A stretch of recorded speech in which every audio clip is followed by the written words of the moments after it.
So that kind of talks about, some of the stats. And one of the other things that we didn't dive into is there's going to be also things that you can install at your command center. Your command center is basically your mothership. And there will be things that you can also modify your command center with that will give you fleet-wide bonuses. So you asked about, what if I need, a high weapon skill?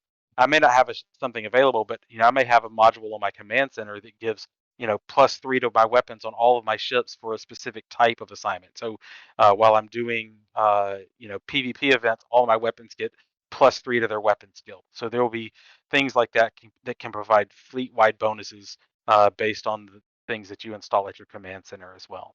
So my Corvette got like the maximum retrofit bonus that we were talking earlier, and I Hmm. managed to get all five on there. I had +10 weapons, and then I had this on the command ship. I could get it up to +13. Is that Yeah. right? Yeah, Well, awesome. well, let's say you roll a max level weapon ship, so that you start with a base of 10.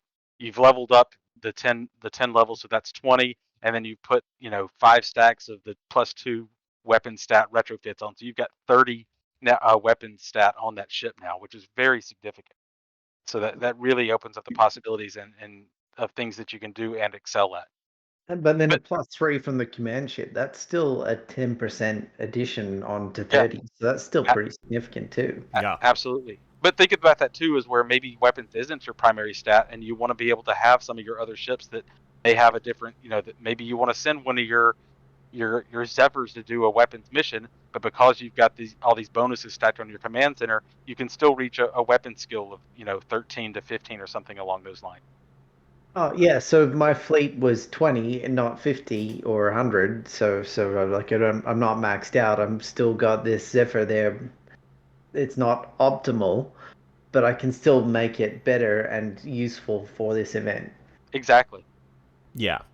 And there's also going to be things where it's more than just the primary stat that comes into play. There may be assignments that require a primary that key off of 2 stats, so it's your weapons and your speed, or your weapons and your defenses for this type of event. And obviously you're going to need to look at the variable of those two. So there's also retrofits that provide +1 to speed and +1 to weapons. So again, that comes into play of fleet management and understanding what the specifications of your ships are, how you've kind of geared those out, and what options those present to you as far as the assignments that you can send them on. So like if I've got that weapon ship, like it's not just oh let's add the weapons retrofit to it. Adding speed or shields could Yeah, be really useful too.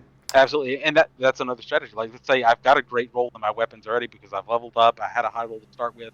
I've got bonuses from my command center, but if I want to do things that key off of 2 stats, I probably want to do something on this ship that increases my secondary stat so that I can have a wider range of things that I can do successfully.